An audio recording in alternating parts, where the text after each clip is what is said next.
Lorelai. Mom, I know I can't have it in the car. It will not be in the car. Now let's see you drink it.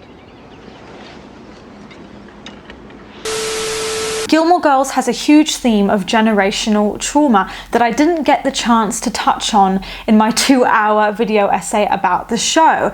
And this is now my opportunity. Today we're discussing Lorelai Gilmore, how she changed over the course of Gilmore Girls, if she's a well-developed character, and how her childhood trauma has affected her as an adult. There's going to be multiple sections to this video, including Lorelai's dating life, her toxic relationship with her parents, and how that parenting model affected how she raised her own daughter, Rory. Trauma is shown to freeze you at the age you were when you experienced that trauma. And Lorelai is an example of someone who in many ways has been quite scarred by her childhood. She's a grown woman with a job, and yet she's still in many ways that scared, pregnant 16-year-old girl. Often the way that Lorelai behaves is so silly and childish, you forget that she's actually supposed to be a grown woman with a kid of her own. The first sign that Lorelai is very childish is that she just talks to the point that she actually needs to shut up and it's a bit too dominating, or she goes off in these tangents. And in real life, I'm a very high energy person, much more so than in my videos, and Lorelai is like another level. I think I would find it quite draining hanging out with someone like Lorelai for too long, not because she's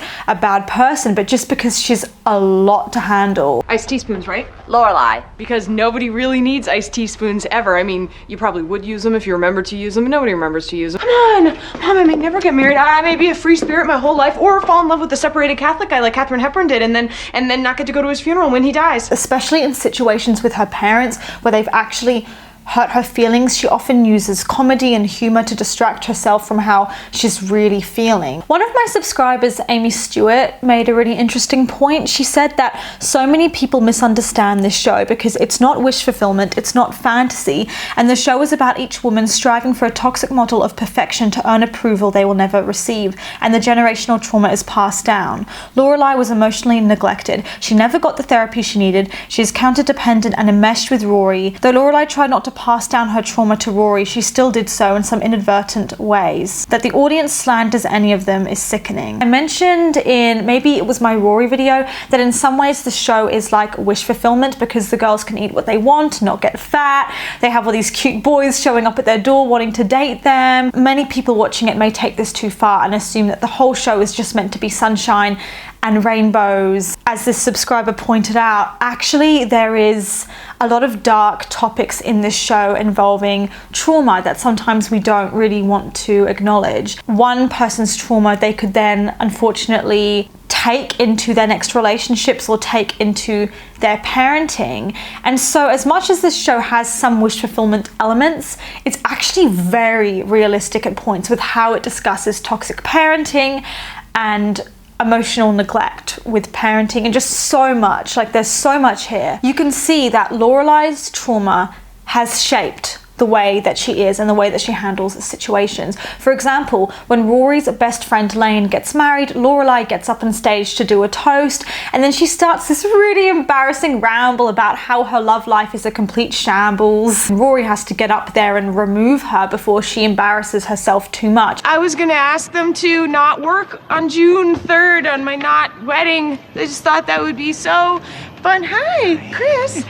What? Okay, well, I guess we're going over here. That's sometimes the dynamic Lorelai creates, where Rory is acting more like the adult in this situation than Lorelai is. And that puts way too much responsibility on Rory's shoulders, and I think it's one of the reasons why she crashed and burned and went through her angsty teenager phase as an adult, because she actually never really got the chance to just be a kid when she was younger. She was put in this overly matured role. And I really love that quote that says, there's no such thing as a super mature independent kid. It's just a kid that actually has been neglected and needed to grow up too fast. But that's not necessarily a good thing, because at the end of the day, regardless of how mature you are or how progressive you are, 17 is still 17. 15 is still 15. Lorelai's a bit like Peter Pan. I know that's so random. You're probably not expecting this from a Gilmore Girls video, but she reminds me so much of Peter Pan. It's like she doesn't want to grow up. She just wants to indulge in this fantasy where things are fun. And as the show goes on, she starts having commitment issues. She needs to face a lot of her demons. In the story of Peter Pan, the kids go to Neverland to avoid growing up. And I mean, I love that movie. I don't know about you guys. I love it so much.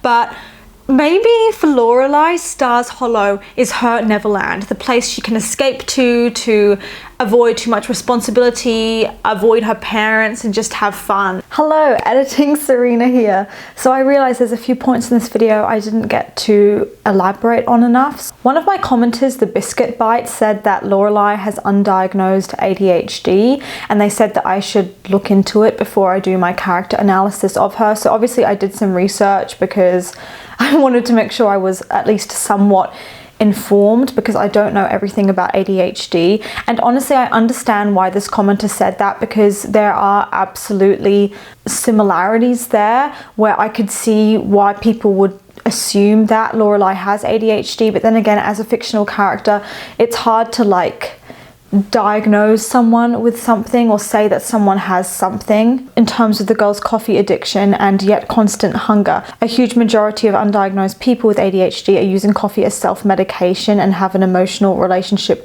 with food and junk food. In terms of inattentive ADHD, it was very similar to Lorelai's behavior, saying that she has trouble paying attention to details. These types of people are easily distracted, have trouble organizing tasks, or forget routine chores, or you know how Lorelai's often losing her phone. But I personally don't feel comfortable like going into too much detail about this or saying, yeah, she absolutely has it, because like I don't know enough about it. I just feel inexperienced with this. But if you see yourself in Lorelai and you yourself have ADHD, then that's actually really nice that you can see someone who has similar characteristics to you. In my own head, I'd drawn parallels between Peter Pan and Lorelai. I could see similarities there. Then I googled it and found out it's an actual thing called Peter Pan syndrome. It's a pop psychology term used to describe an adult who's socially immature. It's not a recognized mental health illness or anything like that, but it's just a term used to describe someone who has a problem with accepting adult responsibilities and growing up, which is Lorelai in a nutshell. Traumatic events can freeze your body. Certain emotions can get trapped in particular areas of the body which need to be released with therapy. And sometimes trauma can impair your ability to develop full emotional maturity, which is called arrested development, basically what Lorelai has. Additionally, there's a thing called age regression, where you feel or act emotionally younger than your age. However, something that people don't always acknowledge is that as much as Lorelai can be childish, she's also an extremely impressive woman who built her business from the ground up, who made Rory into a girl who, yes, is flawed, but still is nice and has a lot of good qualities. And like a few of my subscribers have pointed out to me, Lorelai is also really good with kids. She was treated quite badly as a kid. She understands how kids should be treated. And every time we see her with a child, regardless of whether she even likes the child or not, she manages to be fun and respectful. We see how she is with Suki's kid, with Luke's kid, and she's just the best. I know she does a lot of shitty things in the show, but she has her good moments too. To slander the characters too much could be a mistake, actually, because they are at the end of the day just doing their best and coping with their own issues and just, I mean, doing the same that we are. They're imperfect. Lorelai is a really well-written character, because I'm not looking at her so much from the point of, is she a good person or not? Because I don't really care about that, but I'm trying to understand, like, is she nuanced? Is she well-written? Is she well-developed? Is she interesting? And I would say she is. The writers did a really good job with her. She seems like a very realistic person. Lorelai also has her own relationship with Stars Hollow. It's almost like a person to her, because it means so much to her. Although Stars Hollow is a comfort, it's a refuge, a safe space, a safe haven. At the same time, It can also be very smothering. Everyone knows everyone's business and you can feel trapped there. Even though Lorelai is very much attached to it, Stars Hollow still has something missing, even if you can't put your finger on it. In some ways, Lorelai and Rory kind of look down on their neighbors or make fun of them or just see themselves as above them. And you can see that with how they go to the town meetings purely to just make fun of them. It's really fascinating that Lorelai always ends up sabotaging her romantic relationships by dating guys who live too far away or are just outside of town, or men who were just richer and wouldn't want to fit into Stars Hollow. Excluding Luke, obviously, because she didn't realize she wanted to be with him until much later in the show. But for a while, it seems like she's looking for a reason almost to escape from Stars Hollow, or you could look at it as her wanting to sabotage her romantic relationships, so she intentionally, subconsciously seeks out guys who she knows won't really fit in with her life. So there's that distance there between her and them. I think it would be a good thing for Lorelai to travel the world and just move on from Stars Hollow, yet she can't seem to fully leave it. Lorelai was in a really dangerous situation when she was pregnant with Rory and had left her parents. Like, what was she gonna do? Was she gonna get a job? Like, it's so unsafe. The show never really goes into the hardships of what it's like being a single mom who was a teenager. It just brushes over it and makes out that magically everything's fine, which is quite unusual. Most people would struggle way more than Lorelai did to build a life for themselves without their parents' help and financial support. The show really skims over how hard it would be to manage your own finances, get your job, and raise a child at the same time. In the show, the struggle for money is very short-lived and is often very quickly resolved. Lorelai should get more credit for the fact that she left what she considered to be a dangerous environment and escaped. That's a very brave thing to do. Regardless of what you think of her, that was obviously a very empowered thing for her to do that even a lot of adults would struggle with. In order to understand Lorelai, though, you need to understand where she came from, and that's why I'm going to talk about her relationship with her parents and how that formed her. Lorelai's parents are toxic.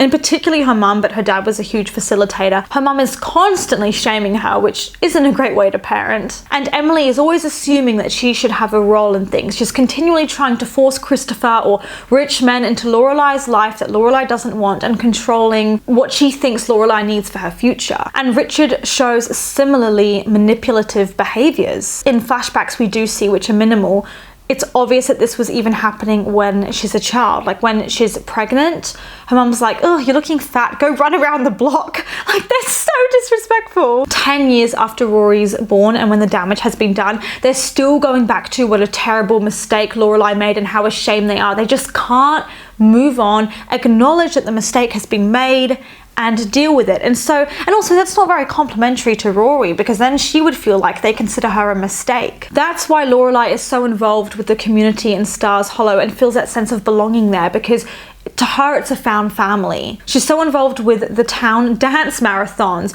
with the competitions, with spending time with neighbors, because to her that's the family she should have had. Lorelai rekindles her relationship with her parents in the show, but there's still that level of distance there. And for example, when she's getting engaged at multiple times, she doesn't want to tell her parents about it because she knows they'll find a way to rain on her parade and find a way to make her second guess her own decision about, let's say, marrying Max. So she held off telling her for as long as possible.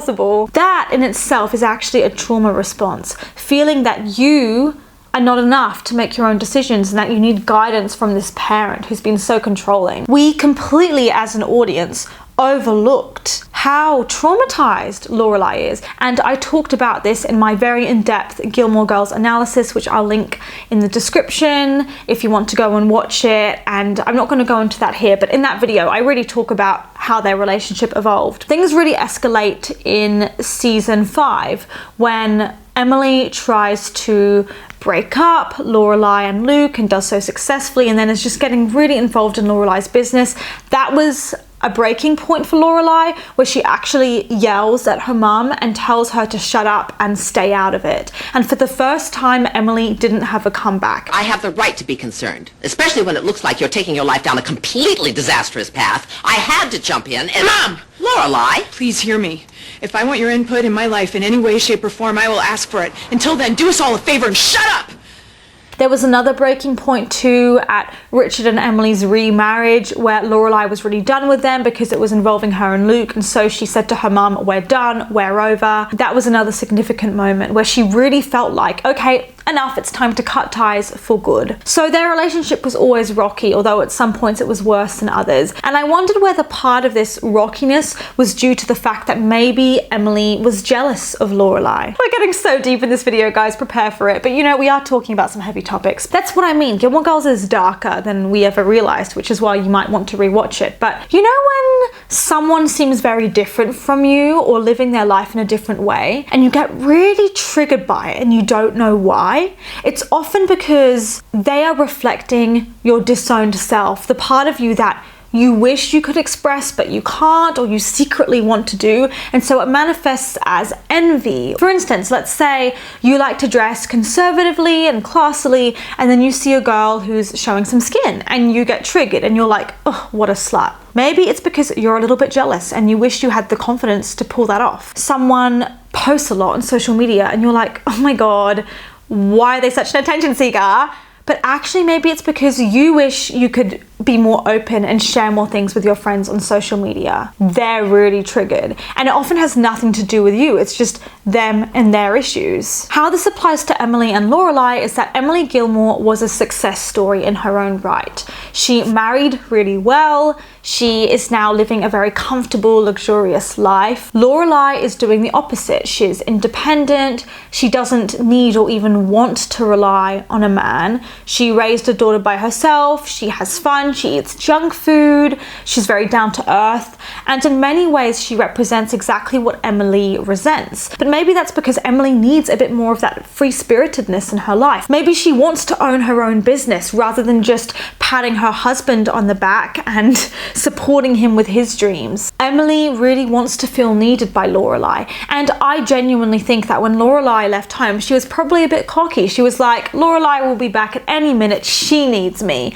And then Lorelai didn't need her. She didn't come back. And Emily was like, what? Lorelai raised her daughter well. She's well respected in her community. She started her own business, all without her parents' help, and that's gotta hurt. So maybe that's where some of these issues manifested. Maybe it wasn't just trying to control Lorelai, maybe it was genuinely being a bit jealous. And Emily is very lacking in self-awareness, so I think she's honestly on autopilot half the time. She doesn't know why she's being so mean or doing the things she's doing. She's just acting on impulse. The problem is that throughout a lot of the show, this isn't really evolving with Emily, although she does improve a lot. She's still trying to control Lorelai, trying to tell her who to date, and it's actually really gross. For instance, Lorelai tells her mum that a date with this super boring guy Peyton didn't go well, and her mum starts criticizing her, saying, you must have done something wrong, Lorelai, you always mess everything up. Emily wasn't on the date. She has no idea what went down. She has no idea what Lorelai's intuition was telling her, yet she assumes that the guy was blameless and somehow it was Lorelai's fault that it didn't go well. I'm sure so many people really resonated with Lorelai as a character if they themselves had very shouty or aggressive parents. Emily and her husband are getting super involved, trying to find a way to bring Peyton and Lorelai back together, and Richard tries to go golfing with Peyton's dad, and the whole thing was so awkward. It's like trying to matchmake your teenagers or something, except that that's weird because Lorelai's a grown woman who should be able to make her own decisions. That's part of the reason as to why Lorelai is in many ways quite stunted and silly. Her parents are constantly babying her. There was a real conflict then with how Lorelai was raising Rory, because Rory didn't quite understand the severity of the situation with Lorelai's parents, and Rory at a few points insinuates that maybe the parents aren't that bad.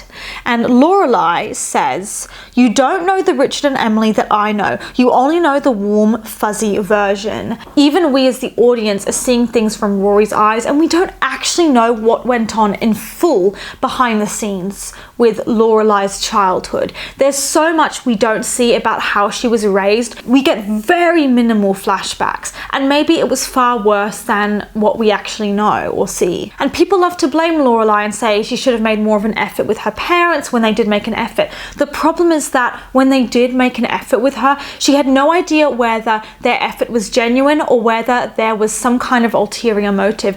And it's really draining to keep second guessing people's motives and to be all paranoid about it. But anytime they did something nice, she was questioning whether it was genuine or disingenuous. On the rare occasions when Lorelai does let her walls down, where she opens up, she's punished for it. For example, Rory goes to the Chiltern dance with Dean. Emily and Lorelai have a lovely night in where they actually bond, they hang out, they watch TV. Emily tucks Lorelai up in bed and Lorelai says, "Thanks, mummy," and it's just so sweet. The next morning, they wake up, Rory hasn't come home, insinuating maybe she's slept with Dean or she's with Dean or something bad happened.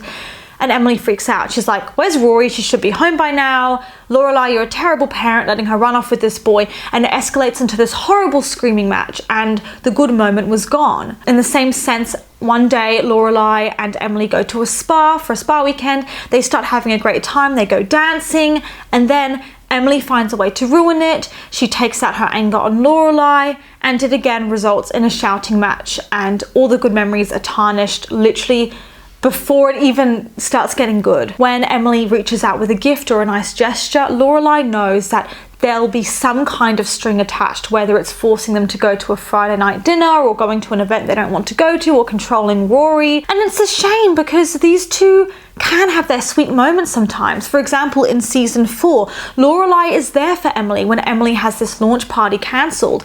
Lorelai is so sad for Emily because she knows that her whole life purpose is around these events and it means so much to her. She knows that it's not fair for Emily to have something cancelled that she's so passionate about. And there were a few points, especially in the later seasons when Emily started to improve, where she went to Lorelai to give her advice in a genuinely respectful way as opposed to a controlling way. So I do have mixed feelings about their relationship because I could see the good moments. However, the good doesn't undo the bad, obviously. In the season 5 finale, when Rory is being a mess and needs some tough love, she needs to be back on track. And Lorelai needs her parents' support with that. So she comes to them and tells them that they're all going to need to help each other in order to convince Rory to stay at Yale. Now, she is Rory's mother. She gets to make the final call, and she is just asking for their support, not their permission, their support, because at the end of the day, it's her child. And it's so sad that this was the one moment where they were actually all in agreement. They were like, yes, great idea. They were all supporting each other with a shared goal in mind, which is that they all love Rory and they all want the best for her, which is true. But then Rory, of course,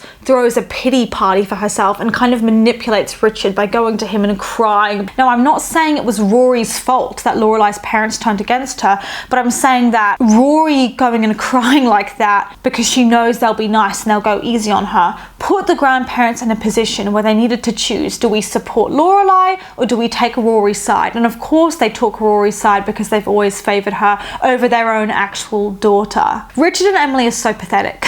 In season 5, they're like, poor Rory needs some time to just relax and, you know, she's having a really rough time. So they basically take Rory's side, let her move in with them, organise all of this without communicating effectively with Lorelai, and then later gaslight Lorelai by acting as if they didn't know that Rory's level of failure was so high, even though Lorelai had literally told them, and they were like, I don't remember you saying that. Yeah, I don't remember either. They're just completely rewriting history. The Huntsbergers told her she wasn't good enough, and Mitchum told her she didn't have it. He what? Yes, and now she's dropped out of Yale, but between the three of us, we can knock some sense into her. Of course we'll help you. This is not happening. They're really bad influences, and they're trying to make Rory into the opposite of the daughter that Lorelai wanted. And the problem with them doing this, even if they genuinely care about Rory, even if they have her best interests at heart, who knows, the problem is that it positions Lorelai as the bad guy. It's like they're playing good cop, bad cop.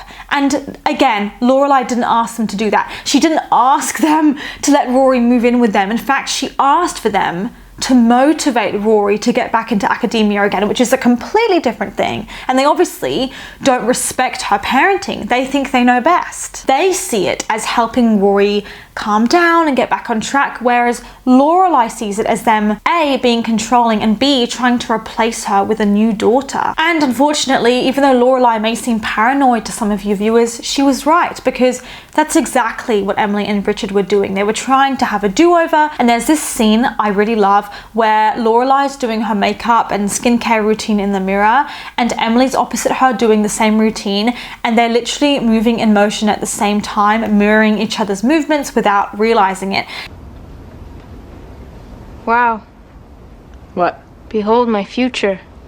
Something else I think is fascinating is the fact that Richard and Emily are always getting rid of their maids and replacing them with new ones, firing them, and Lorelai often notices this and she's like, why do you keep firing your maids? And it's funny because we learned that Lorelai actually worked as a maid for a while. Hi, editing Serena again. I'm not a trained psychologist, just need to say this, so I'm not formally diagnosing anyone because that's a bad idea. I do need to add this because it's so important. I've done a lot of research on narcissistic parenting in the past, and there's just a lot of concerning parallels between that and Emily. There are a few things that don't quite correlate or don't quite match up, but there are some shared traits. For instance, often narcissistic mothers specifically will choose a golden child and then they'll have a forgotten child or a scapegoat. A scapegoat is when you're continually blamed for the wrongdoings of others. And as I've talked about in my previous Gilmore Girls videos, Lorelai is effectively blamed for everything, while Rory is praised and treated like the golden child. The way our parents treat us affects our attachment styles, our development, and our mental health, and it's so crucial that you feel loved as a child. The narcissistic mother may be really obsessed with making their child look perfect to the public, not because she cares about the child, but she cares more about how that child reflects on her and her perception, which is really similar to how Emily was treating both Lorelai and Rory. Emily also shows a lot of internalized misogyny where, for instance, she blames Lorelai for not fixing Christopher or being with Christopher, even though Christopher played a role in that. Another thing that a narcissistic mother will do is demand to know everything about their child's personal life and violate them, which Emily does constantly. This type of mother will also keep her children in a state of perpetual childhood by punishing them when they grow up, which explains why Lorelai as an adult is still quite immature sometimes. The narcissistic mother doesn't care about using her emotional outbursts to control and manipulate her children, yet when her children express their emotions, she guilt trips them or tries to invalidate their feelings. The focus is redirected to their needs, and then they gaslight or guilt trip their kids for disagreeing or sharing a concern. And there's this pressure to be the good daughter, which Lorelai experiences a lot, where she wishes she could be a better daughter, but she just doesn't feel up to it. And it's given Lorelai an avoidant attachment style. And another byproduct of having a mum like this is you frequently feel guilty or second guess yourself, which Lorelai also does constantly. Lorelai is very judgmental towards herself, and she has a very strong inner critic, especially because her mum is criticizing her so much. It's made Lorelai believe that she isn't necessarily deserving of good things or stable, committed relationships because she doesn't know what that looks like. It was never modeled to her. It's also given her a strong imposter syndrome and a sense of not deserving good things, not deserving success. It's shown with a lot of narcissistic parents that they always are threatened by their kids' accomplishments, they're not happy for them, and so the child themselves starts developing a sense of shame around their accomplishments or feeling like they don't deserve it because they're constantly worried about their parents being threatened by it because the parents have such a fragile ego. When a good thing comes into Lorelai's life, often she finds a way to self-sabotage and push away a good thing. Lorelai was so happy with Max. There wasn't really an issue. I mean, there were a few red flags, but nothing major, but Lorelai really didn't feel deserving of this happy relationship, and it explains why when she entered it, she nor the audience, we didn't really get an explanation at the time. She just couldn't do it, and I believe that she just wasn't used to something going so smoothly. Luke was there, they were friends for years, And he was always so good to her, and yet she felt like she didn't deserve him, and she kept overlooking the fact that a great guy was right there under her nose.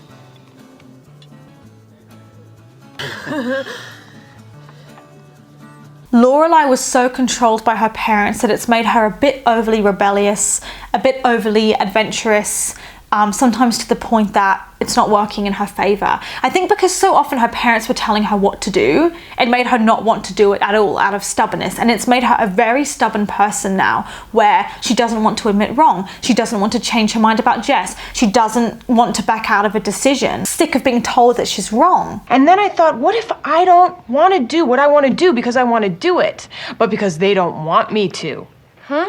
I mean, what if I don't like what I like because I like it, but because my mother doesn't like it and doesn't want me to like it? What if I don't actually like the music that I like, or the movies, or the clothes, or the men? I can remember the first time I had a Pop-Tart. It was at my friend Erica Catch's house, and she said, do you want a Pop-Tart? But at other points, she is almost looking for a reason to disagree with her parents because she's not used to them agreeing. Like, she was so against the thought of Rory going to Yale.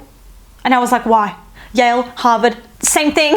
Lorelai just wanted to win, and she wanted Rory to go to Harvard, and she didn't want Rory to choose an option that Richard liked. She also claims to not want or like her parents' support, and yet she goes above and beyond to try and get Rory into some kind of swanky, prestigious college or school. Even though Rory had stolen a boat and dropped out of Yale, the grandparents are so forgiving and kind, and that must have hurt Lorelai so badly. Whenever she made a tiny mistake or did something her parents didn't like, they were horrible. When she wears a dress they don't like, or she's a pound overweight, they're horrible. But then when Rory does something criminal and horrible, they're literally so nice about it and forgiving in a way that they never were towards Lorelai. And then when Rory has a fault, that is associated with Lorelai and a mistake that she's made in her parenting, as opposed to just blaming Rory. This makes Rory more spoilt because she's being told that nothing's her fault. And it's unfair on Lorelai because every time Rory makes a mistake, Emily and Richard are like, oh my god, Lorelai, you're the worst parent ever. Food is really used to show a lot of her psychology. I want to reference the article called Past the Pop-Tarts, the Gilmore Girls' Perpetual Hunger, because this had so many amazing points that basically ties into everything amazingly. It says that food shows people's different mindsets, and Emily and Mrs. Kim both use foods to keep their daughters in line. Their food doesn't offer emotional nourishment, whereas Lorelai's freely offered goodies do and show her willingness to support people. There's a scene where Emily serves spaghetti and meatballs, which is unusual for her and shows that she's trying to reach out and do something nice for Lorelai. In the same scene, Rory and Lorelai start arguing over the meatballs, and Emily says, all right, that's it, no more spaghetti and meatballs. Every time we have spaghetti and meatballs, you fight. And Lorelai says, no, we're not fighting, we're just bonding. It's funny that Emily misinterprets their bonding as fighting. Anytime there's an interaction that Emily witnesses, she'll turn it into something negative when it's not. There's a different scene when the Gilmores say that they want to have a Friday night dinner with Lorelai and Rory, and there's a barbecue outside which Lorelai and Rory start enjoying. Emily's a bit annoyed and she's like, don't eat too much or you'll spoil your appetites for later. I find it really interesting, as this article points out, that Emily is now deploying hunger as a threat. And also at that point, Emily was kind of fighting with Richard because he wanted the girls to eat the barbecue food and she wanted them to eat the proper dinner, so she's almost wanting the girls to pick a side. Either the girls will end up disappointing Richard by eating Emily's dinner and not eating the barbecue food, or they'll end up letting down Emily because they'll have eaten too much of the barbecue food, or they have to override their own feeling of fullness in order to do both, which isn't great either. And what's so symbolic is in the middle of this meal, Rory gets a phone call from Dean. He's still married to Lindsay at this point, but he and Rory are seeing each other behind Lindsay's back. Emily's trying to find out what's going on, and Lorelai's trying to protect Rory's privacy by not letting Emily know what's going on. But when Rory returns to the table after the phone call, she casually reveals to Emily that she'd just been calling Dean and that she's seeing Dean again. And Lorelai's like, oh my god, Rory's so stupid. And the minute dinner is over, Lorelai confronts Rory about this. She says, why did you tell my mother about Dean? Rory says, I'm not going to lie to Grandma about Dean. Why should I? Lorelai says, because she's her. And Rory says, Mum, I am with Dean. And Lorelai's like, oh, fine. And then she says, you know, I'm actually hungry. I know it may seem like not that relevant, but it's actually so symbolic, and there's so much subtext here. So many of these scenes and confrontations and conflicts take place where dinner is involved or food. Lorelai wants Rory to take her side. She wants Rory to understand how terrible Emily is, but Rory just doesn't get it. And that's why Lorelai says, all right, fine, you know, I'm actually hungry. I don't think she's actually hungry at all. I think she's feeling emotionally starved. Even though Lorelai's just had 2 meals, she's saying that she's still hungry, which shows that she's not getting what she wants from Rory, so she's unsatisfied. This whole scene shows that Rory is growing up and getting independent. The fact that she chose to tell Emily that she was dating Dean, knowing her mother wouldn't like it, that she's thinking her own way. And in general, the whole scene calls to mind how often, after Friday night dinners with her family, Lorelai will go back to Luke's diner to eat his food, even though she's just had dinner, implying that she doesn't feel full because she feels like she's missing something. She's restless, she's unsatisfied. Gilmore Girls is creating a parallel between eating and psychological distress. This is a really serious thing, emotional eating, and so many people do it. It's extremely common, and yet Gilmore Girls doesn't actually address how harmful and damaging this can be. For instance, Rory and Lorelai are doing a study session, and they're trying to make it more bearable by eating a lot of potato chips and fried chicken. However, we only understand that this frantic eating has taken place after it's happened, because when the scene starts, most of the bags are empty. One time, Lorelai gives up clothes to a sale and immediately after says, "Who wants cheese?" She's feeling a lot of separation anxiety from her clothes and she's upset, so she's trying to distract herself, but the scene cuts away before we actually get the chance to see her eating the cheese. Obviously, the protagonists are looking for comfort, for pleasure, for reassurance through food, but then we don't actually see them eating it and enjoying it. And so maybe that's implying that it is shameful to be eating your feelings. As this article points out, the show swerves around the dangers of excessive eating. There's one scene where Emily attacks Mitchum's wife, who's a real bitch, and her way of trying to upset the wife is by insulting her weight. Let's talk about your money. And what made Mitchum decide to choose you to marry amongst the pack of women he was betting at the time, I'll never know, but hats off to you for bagging him. He's still a playboy, you know. Well, of course you know. That will explain why your weight goes up and down 30 pounds every other month, but that's your cross to bear. So she's drawing a parallel between emotional eating and the stress of an unfaithful relationship. So the message is that weight gain is a character flaw, it's shameful, and it does seem a bit disrespectful of Gilmore Girls to be repeating that message. Whether it's undereating, whether it's overeating, or anything, it's a criticism from Emily because it shows an inability to regulate yourself. In a different scene, Rory speaks to Lorelai for the first time after they had a proper rift, and Rory says, "You look skinny." You look great. You look skinny. Oh. It's really awkward. They don't normally discuss superficial things relating to their weight. And it's Rory's awkward way of acknowledging that maybe Lorelai has been stressed and that this rift between them has been difficult. Normally they eat a lot together, so if she's saying you look skinny, it's like saying you haven't been eating much because you haven't been spending time with me. Eating a lot of food was what Rory and Lorelai would normally do regularly together. That was like their bonding activity. When the two eventually reconcile, the first thing Lorelai does is dash off to Luke's to get a bunch of food.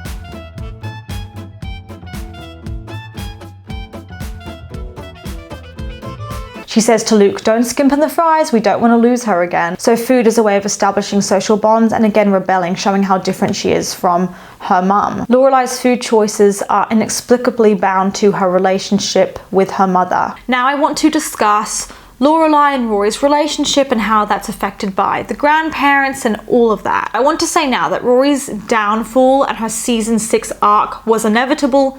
It was right from the start.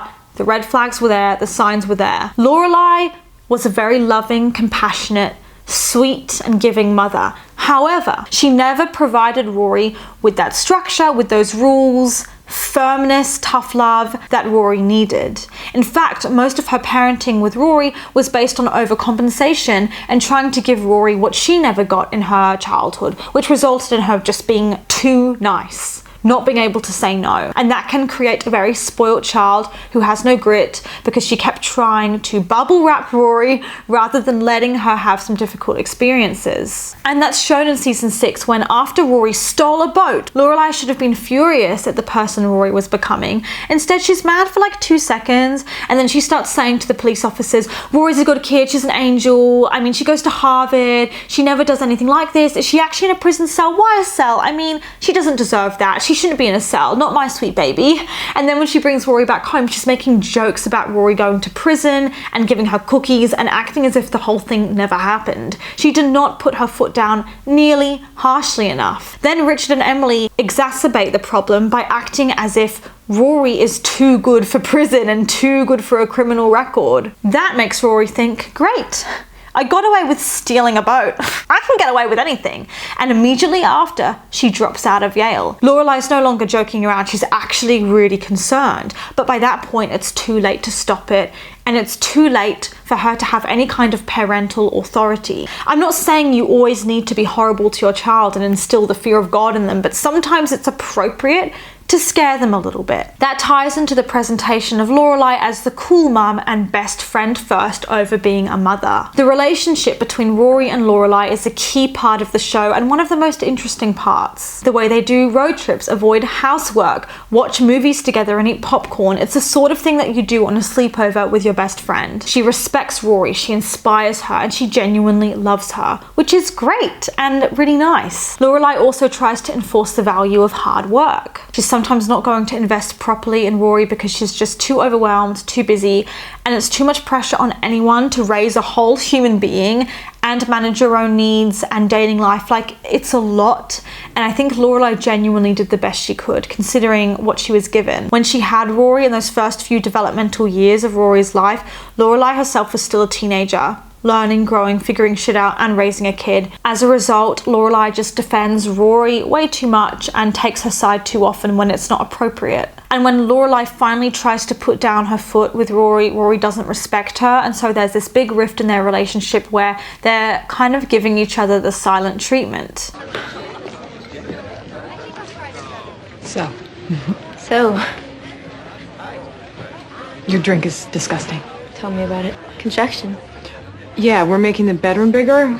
You and Luke? No, me and John O'Hurley. Luke doesn't know yet. I hope he takes it okay. And this really upsets them because, like I said, they are very much intertwined in each other's lives and they do need each other to be happy. Lorelai is so depressed without Rory and Rory is so unhappy without her mum. They need each other to be fulfilled and they're getting increasingly stressed. Just being with Luke is not satisfying to her, and I think that's why she seemed like on the verge of a mental breakdown in season 6. But unfortunately, this rift in their relationship with Rory not respecting her mum and pulling away from her was inevitable because of the fact that Lorelai couldn't say no to her daughter and she kept overindulging her without thinking about why she was doing it. For instance, Rory's whole dream of I want to go to Harvard and be a journalist wasn't the best thought through, and the fact she didn't have a backup plan was bad. You should always have a backup plan and always have an open mind and consider all the things you're good at, not just one thing. Harvard or Yale aren't even considered the best schools for journalism degrees, so it was clear that Lorelai just thought of the bougiest, most impressive sounding thing she could think of, like Harvard, and then went with it rather than actually looking at what colleges would offer the best courses for Rory. The grandparents were the biggest issue with Rory getting spoiled because they overly indulged her, but these issues were taking place in Rory's childhood, involving the way that Stars Hollow mollycoddled her, the way that her mum overindulged her, and that was an issue way before her grandparents came along that was already forming. When Rory first started having a crush on Dean, Lorelai was concerned. She was like, uh-oh, there's a boy in the picture, and she saw that Dean wore a leather jacket and she was quite intimidated by him, and she was like, I don't think this is going to be a healthy thing for Rory. This guy looks like bad news. But then, because Rory wanted to date, Lorelai ended up giving in. She's not really firm on anything. Like, she seemed so against Rory having a crush, and she was genuinely concerned watching them, and then she was kind of like, oh, okay, you guys can be together. It was really odd. I just think she'll go along with what Rory wants. Again, that shows that generational trauma and overcompensation. Her parents hurt her by always saying no, and now she's saying yes too much to Rory. At other points, Lorelai's parenting was excellent involving Rory's boyfriends. For example, when Rory slept with Dean and she shouldn't have, have. Lorelai didn't scream at her daughter, but she did tell her off, and she was very firm and said that Rory had been the other woman and had made a big mistake, and she voiced her concerns, and yet coming from a place of love at the same time. And I thought that was very mature parenting, and I just really loved the way she handled it. Lorelai wanted to see Rory as perfect, as an angel, as a perfect child, because if she acknowledged the flaws in Rory, that would mean acknowledging that she had messed up as a parent sometimes. As a result, the show is really presenting us with the parallels of two types of motherhood to avoid. Emily's obviously a no-go zone because she's controlling and mean, but Lorelai is not meant to be something you aspire to in terms of parenting either, because she was just too damn nice. They're both polar opposites, and I think the show's trying to tell us that maybe you need to find a healthy middle ground. There's a lot of themes of parenting in the show, like when Lorelai tells Luke that she feels like a really good mother but not a good daughter, and maybe that's why she was so nice to Rory and never wanted to admit Rory's faults, because she doesn't want to feel like a terrible daughter and like a terrible mother at the same time, because Lorelai already feels like a failure as it is. She doesn't need anything else to pile onto it. Lorelai and Rory's relationship tends to fall apart when there's a guy involved. This is fascinating. I've never seen anyone talk about this before involving this show, so I'm gonna spill the beans. The issues come along in their relationship when a guy becomes a threat, or the more important one, the one who gets one of the girls' attention and investment, so they forget about the other elements of their life. That's when there's tension, because Rory and Lorelai are so used to spending time together that they're not really preparing themselves by making room for a husband or a boyfriend in their lives. They're not used to that dynamic of needing to include three people, and so often they're shutting out the guy in some way because they're always closer to each other than they are to that guy. And if a guy comes along, he's seen as a threat to their relationship. Lorelai often puts off commitment to a man and never getting too close to anyone, with Max, with Luke, with other guys in general. The first issue was with Max, who Lorelai dated, when he tried to come round to the house for the first time and stay over. When he is staying over, Lorelai sneaks into Rory's room and she's like, "Are you okay with this? How do you feel about Max? If I marry him, it won't be the you and me secret clubhouse anymore." This shows that Lorelai doesn't really like having Max in the house. She's not used to it. Therefore, her relationship with Rory is actually becoming limiting for her, and it's cutting off her ability to grow and maybe invite change into her life. Also, Max was in a way unattainable as he was Rory's teacher. It was never really going to work, which shows that maybe Lorelai likes the idea of seeking out someone that can't fully be available to her. Rory then has to reassure her mum that indeed Max is a great option and this is an exciting fresh start for her. The next issue is when Rory starts dating her first boyfriend, Dean, which is completely outside of Lorelai's comfort zone and what she's used to. Luckily, Dean is not too demanding a guy at first, and he doesn't take away too much attention from Lorelai, and he really cares about impressing Lorelai. So I think Lorelai felt a bit less threatened. He doesn't overshadow her and she can learn to adjust, which she does. And then she realizes, you know what, it's okay, because Dean does respect that Rory and Lorelai need their alone time. And often it's the three of them hanging out at the house too, so it's not like Rory's disappeared for hours on end. However, when Jess arrives, Lorelai's worst nightmare comes to fruition, because Jess is like this bad boy figure and Lorelai's so scared that Rory's gonna lose her virginity to Jess. Normally, because they're best friends, they tell each other everything. They're constantly calling, giving each other updates, but there's suddenly this real awkwardness when there's a guy involved, and Rory isn't sure whether to tell her mum about Jess and if they're going to be intimate or not, or when to share that information, and then Lorelai doesn't know whether she wants to know or not. This brings up the question, how much is appropriate to share? Because best friends share everything, but mother and daughter, there needs to be some boundaries, some privacy. Lorelai being like, "Oh, don't tell me, I don't want to know." Maybe that's an issue, because sometimes these conversations are crucial in order to keep your child safe. And as much as Lorelai wanted to hear if Rory had been intimate with someone and wanted to help, she didn't want to hear about Rory doing it with Jess specifically, and it kind of grossed her out. Then later, there's more distance. Rory's crushing on Logan big time, She doesn't want to tell her mum. When mum brings up Logan, Rory's like, no, we're just friends, and she doesn't want to share how deep her feelings for Logan run. It's because she knows Lorelai won't approve, and for once, she wants to have a crush that Lorelai doesn't judge. When Rory starts burning out in season 5, quitting school, stealing a boat, having a negative attitude, Lorelai blames all of Rory's irresponsibility on Logan, and she says everything has gone wrong since Rory started seeing Logan. But ultimately she knows that she has to accept Logan as Rory's boyfriend if she wants to be included in Rory's life. She doesn't want to be like Emily, and she knows that Rory's life is Rory's life and she has to accept her for who she is. And as painful as it is, she eventually has to come around to the idea of Logan and Rory being together. Lorelai was projecting her fantasies of Dean being like the younger Luke onto Rory because she had this idea of Dean as a down-to-earth hometown boy. That's the kind of guy she wanted, someone stable, someone kind and grounded, and so she thought that Rory would want that too. But what works for her won't necessarily work for Rory. Simultaneously, she was fearful about Jess and assumed he was dangerous, which, I mean, she doesn't know him.